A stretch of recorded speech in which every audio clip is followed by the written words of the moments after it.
of the things that I wasn't sure that I could do was watch the 60 Minutes Australia Thomas Markle interview.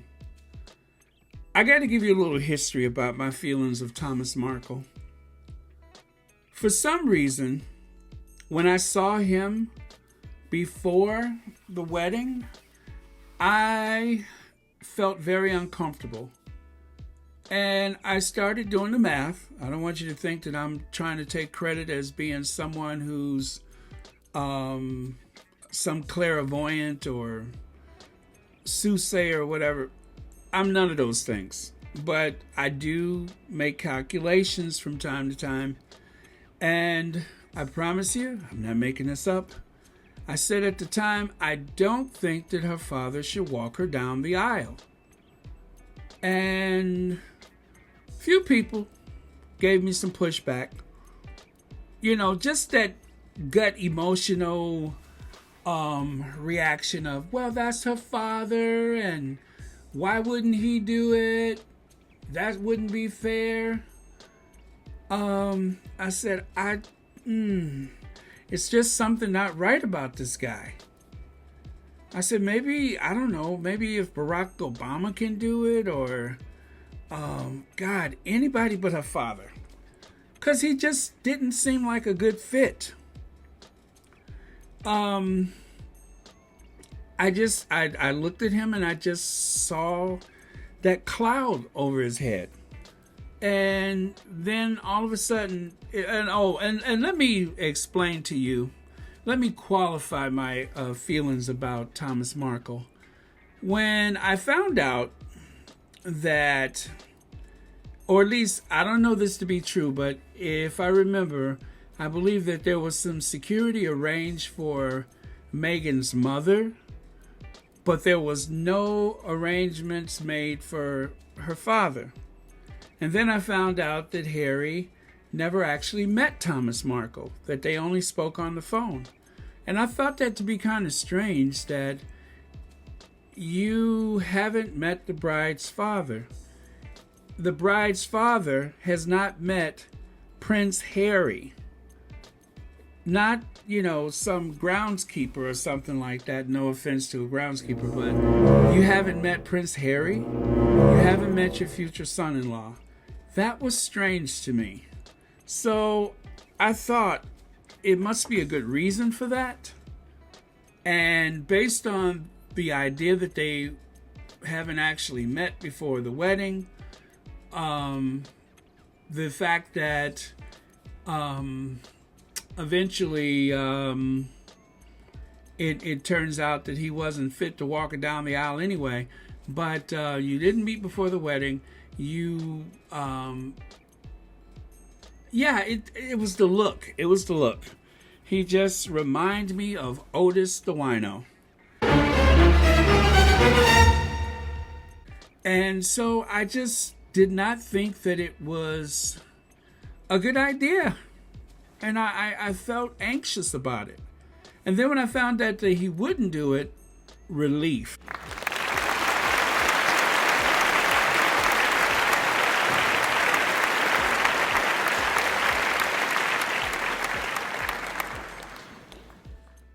I felt relief. And so that was my feelings about Thomas Markle.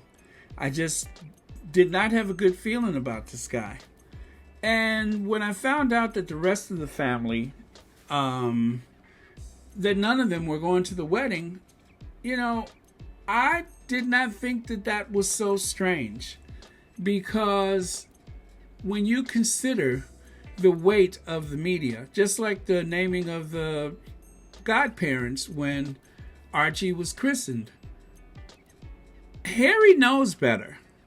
Harry knows what happens with the tabloid press. And Harry knows how much of a distraction this could be. And so by not inviting the Markles and not inviting any of the Raglan family that we know of, I think that Meghan actually has done those people a huge favor. And by doing that, she's also done herself and her husband a favor. by bringing people across the Atlantic. Most people would walk away from, especially the Raglands. They seem to be unfazed by all of this. Most people would walk away from the wedding and go back to their lives. But then you have the odd relative here and there, like, let's see, i.e. her father, or even Samantha Grant, who changed her name back to Markle because she actually saw that there was money to be made right from the idea that her sister was dating Prince Harry. I mean, this has been the gift that won't stop giving for her. And just so you know, some of these interviews, if not most or all of these interviews that you have seen with Thomas Markle, with Samantha Grant, they're getting paid for this. The little stoogey nephew Dooley, they're getting paid for this. The tabloids actually flew the two nephews and I guess it's an aunt or step aunt or whatever. They actually flew them over to Windsor so that they could make this big pathetic scene about not getting invited to the wedding. Fortunately, the network decided, okay, maybe that's just a step too far. Let's not do that. So they were in London, certainly. None of them have ever been out of the country before, by the way. They were in London, certainly, but they were not actually anywhere near the wedding. And thank God for you pathetic people for saving your own dignity, because that would have been, you just couldn't unring that bell. But, of course, given the idea that you were getting paid these per diems to be there, I don't imagine you would have any shame or dignity about yourselves that you even have made the trip across the Atlantic when you weren't even invited to the wedding. Have you no dignity? So that was my feelings about Thomas Markle prior to the wedding. And then after the wedding, it was just downhill from there. The whole thing about faking the photos before the wedding. And this guy keeps saying that if he's done something wrong, or if I did something wrong, or I apologize, or stop talking. Stop talking. But my hunch, this is just a hunch, I have no proof of it, but I believe that not only is he being coached by the tabloid and being paid by the tabloid, looks like he's got a different vehicle from the interview that I just saw. Not only that, but I believe that he's being coached and coerced by Samantha. Which, I made some notes. I watched 60 Minutes and I made some notes because I didn't want, and I'm not a big note taker, but I just had to. I had to do this. The mannerisms of Samantha and Thomas, the corners of their mouth turned down, the way they kind of lean and twitch their heads, almost identical. Almost identical. I felt when I look at Thomas, especially the whole kind of grifter tone that I hear, it all sounds so familiar. They're interchangeable, except for one is kind of pudgy and gruffy looking, and the other one, well, you know how she looks. But yeah, it's amazing how much the mannerisms are so similar. Okay, and then there's, he says, I made one dumb mistake. You made several dumb mistakes again and again because you won't stop talking, Thomas Markle. You won't stop talking. That's mistake number one. Stop talking. But my theory about that is this. One of my big frustrations with some older men is when they find themselves in the center of attention, all of a sudden it's like they get this kind of like with Bernie Sanders. Nice guy, but his ego began to overtake him. And at a point when there was no possible way that you were going to become the Democratic candidate, you should have stepped back. But your own arrogance made you keep going because you had all these young people cheering you on. And the same with the good doctor, Dr. Fauci, this world famous immunologist or whatever. I like Dr. Fauci, but I don't like Fauci the celebrity. I like Fauci the lab coat, not the celebrity. So when you graduate to the point that you become a celebrity, that's a worry for me, especially for an older man who is at that point in his life when he has to think about his legacy. So that's what I'm getting from Thomas, is that my legacy vibe, and also a overblown sense of self-importance, much like the before mentioned older people. 70s, 80 years old, I guess that comes with the territory. But it's this overblown sense of self-worth and entitlement that seems to be their downfall, because eventually, but with Thomas, it's not just that he has that overblown, that benign arrogance that he has, and this feeling of entitlement. I remember I cringed in that one interview where he said, now it's time to take care of daddy. That something went through me when he said that. All kind of images conjured up in my head. Some of which I believe is the same reason why they're not talking. This whole problem with Thomas originated long before Prince Harry. He knows it, and everybody else knows it. So that's a bit of a worry. He says he feels sorry for Charles. He feels sorry for Charles because Charles is going through some of the same, energy that he's going through with Meghan. Don't feel sorry for Charles. Feel sorry for the whole family, but not just for Charles. Because the system in which the Windsors have evolved, or actually, I think that's a bit redundant, isn't it? Evolved. No, they haven't evolved. The whole problem is they don't evolve. They don't evolve. Harry is the only one that's evolving. The rest of them are still stuck in this mire of the gilded cage. And then, of course, he mentioned ghosting. He said that Harry and Meghan have ghosted Charles the same way they have ghosted me. Do you really think Thomas Markle ever used the term ghosting before he took delight in hearing his name mentioned on Good Morning Britain and some other shows, but mostly Good Morning Britain? We know where the term ghosting comes from. Thomas is being coached by the tabloids. That's where the ghosting comes from. That's not some word that he ever used before. Folks, don't get me wrong when I say this. I hope you understand me clearly. He is enjoying being the center of attention. He doesn't care whether he ever sees his grandchild.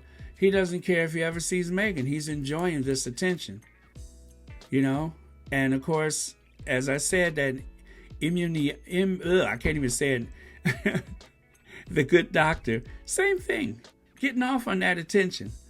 Well, like I said, remember I said this first. Look out for older men, especially when they get to be in their 70s and 80s. When they are getting this type of celebrity attention, it does something weird to them. Okay.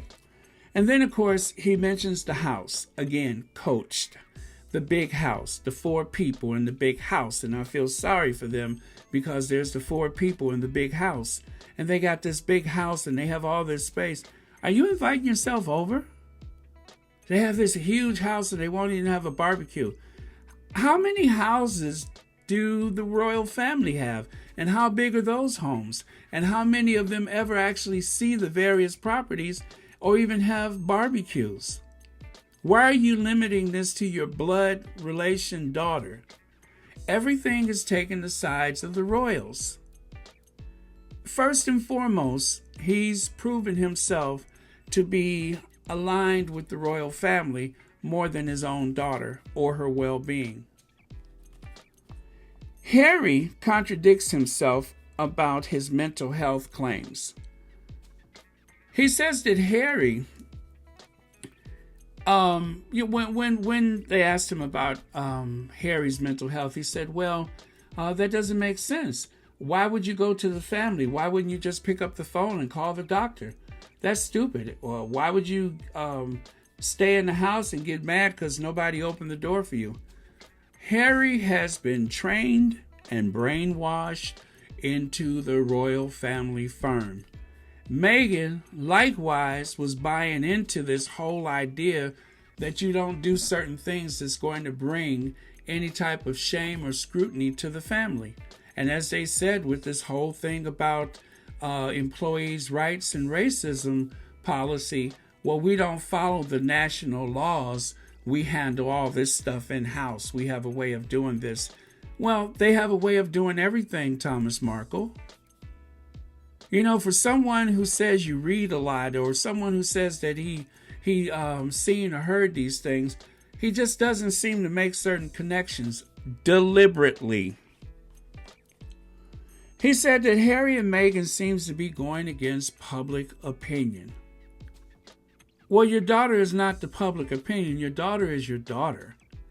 And if your daughter decides that she wants to go for or against anything, good, bad, or indifference, your first obligation is to your child, not to public opinion. He says that Harry and Meghan's biggest mistake was leaving the royal family. You are an old white man that lives in a condominium in Mexico, hanging on a cliffside. You are not a black woman in the whitest institution in the world, in the most privileged, whitest institution in the United Kingdom. You were not there, sir. You have no idea the the idea that you cannot even conceive that this family has mistreated your daughter. You'd rather take their word for it. You'd rather take their side. Again, it sounds like a big grift to me. Then he says Prince Harry should stop talking about the royal family, stop talking about the Queen, stop talking about Charles, and giving away family secrets. Stop giving away the family secrets.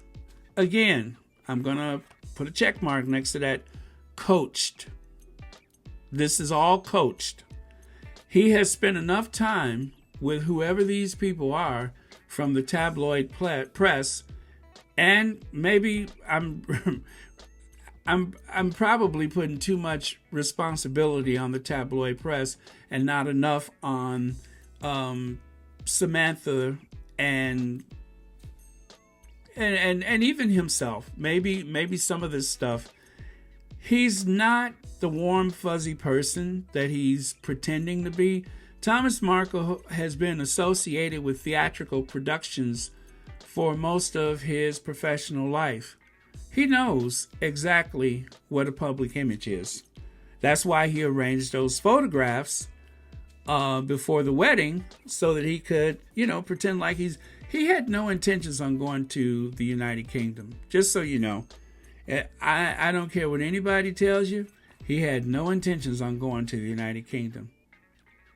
He is not. He's not fit. He's not fit in so many different ways. And I'm not going to tell you why he's not fit to travel or be center stage like that. I'll let you figure it out for yourself. But yeah, he's not fit for purpose. And then, of course, there's he said that, and this was so bizarre to me. This was so bizarre. He claims that the Queen, I think he said he read this, that the Queen stepped in for Princess Diana after Diana died.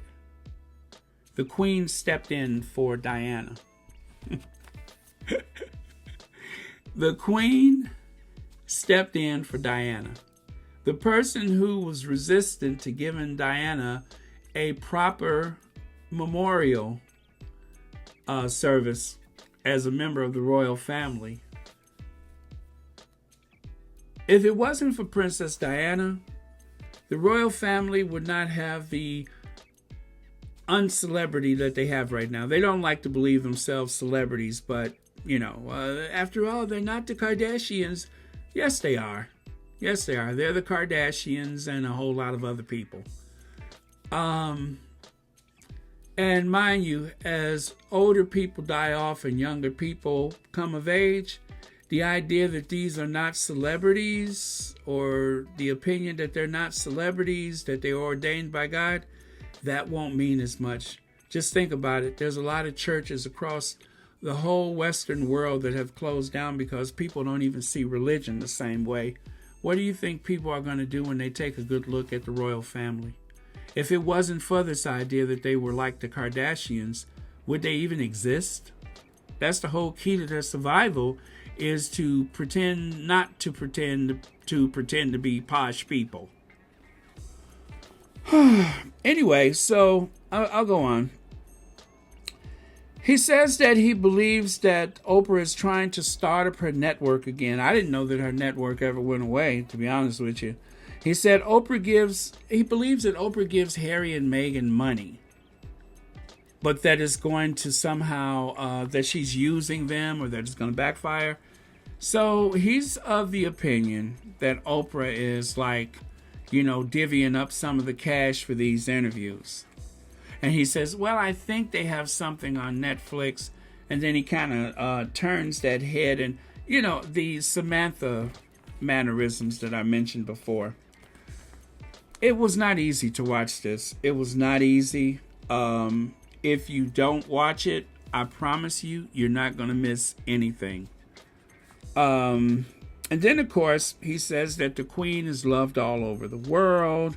And Thomas Markle has given his name and his email and phone number to the guard at Oprah's gate because he wants equal time. Now, you're saying that Oprah Winfrey is taking advantage of Prince Harry, and you're also saying that you want equal time. You say that you're sorry for anything that you may have done to Prince Harry. Then you claim that there was only one thing that you've done wrong, and if you've done anything else, then you apologize for that too. I'm telling you, this man was all over the place. Just like Samantha, it's that same grift. But the Queen is loved all over the world. Again, this man is out of touch. He's out of touch. He doesn't get that there are people in the colonies who are not feeling as close to the Queen as he thinks that they should or might or whatever. And then there's even people who are, especially the younger generation in the United Kingdom, they just don't give a consideration to the royal family. It's like they're hiding in plain sight. Thomas Markle's story has holes in it that you could drive a truck through. He pretends to feel one way, and then at the same time, he's lashing out with more accusations and innuendos almost in the same sentence. It seems almost as though it's in the same sentence. If I would be really impressed if I found out that Thomas Markle has seen any of his other grandkids recently. I would be impressed if Thomas Markle frequently speaks to anyone but Samantha. I just don't see that.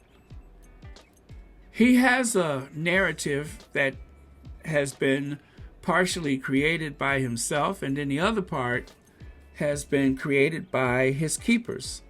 And Thomas Markle is like it's like he's being kept by the tabloids. This guy wanted to cash in on that wedding. And I'm very sure that when the Duke and Duchess of Sussex were still just, engaged for marriage, I'm sure that they realized through their long conversations, there's a lot of things that can go wrong.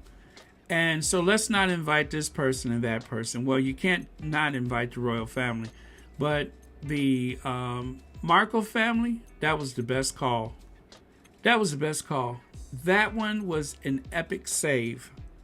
They have saved themselves from years of scandal and humiliation from the Markle family. I've said it before, and I'll say it again.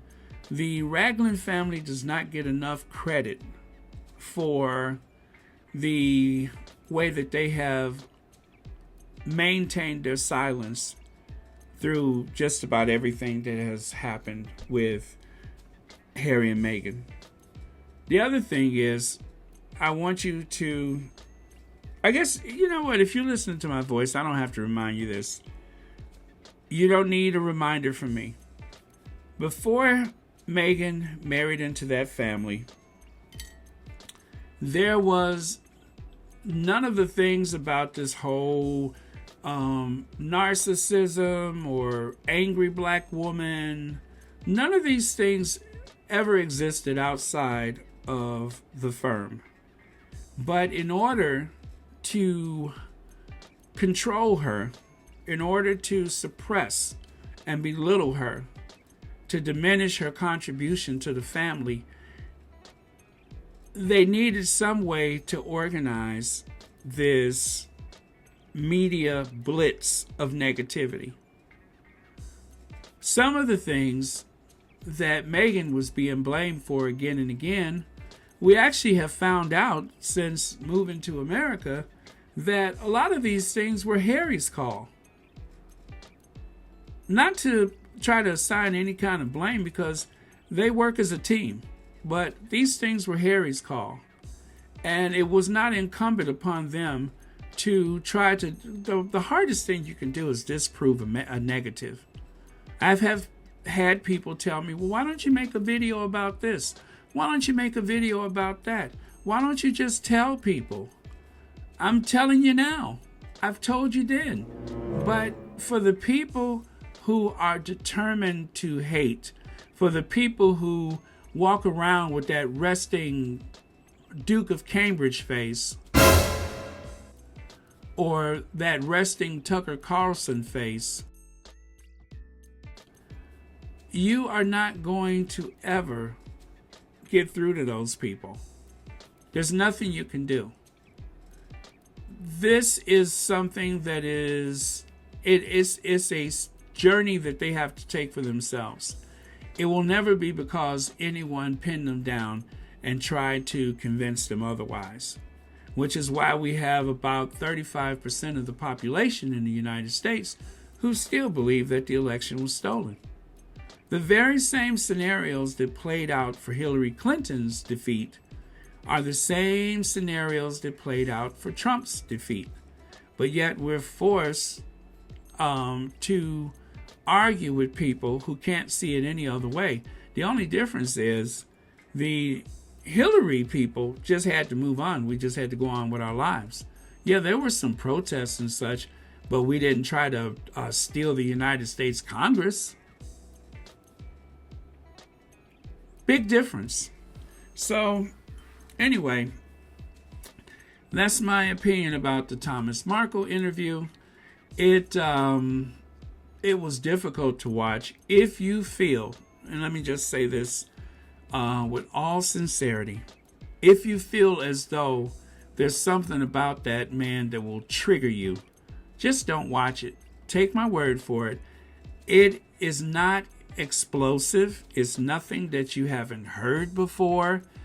Everything that he said seems to have been born out of his own greed and selfishness and being coached by the tabloid media. He seems to be obsessed with trying this blame game on Oprah Winfrey. He even said that Oprah is having people tell their secrets over and over again. Even Dr. Phil wouldn't do that.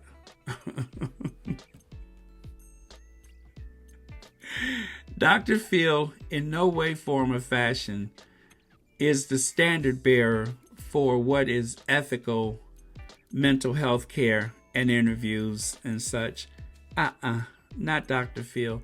Dr. Phil at one time was a respected psychologist, but I tell you, look into Dr. Phil's background. Have a field day with Dr. Phil. Dr. Phil was a very colorful person before he met Oprah. Not so different from Thomas Markle, actually, in some ways. But you just have to do your own investigation to find out what I mean. But he's a colorful person, and he made money in some ways that seemed very logical and reputable, and in other ways that seemed rather kind of edgy and sleazy. So, allegedly. Check it out for yourself. Anyway, that's it for today.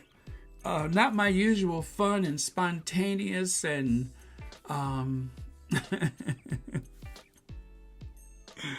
yes, Camilla Parker Bowles.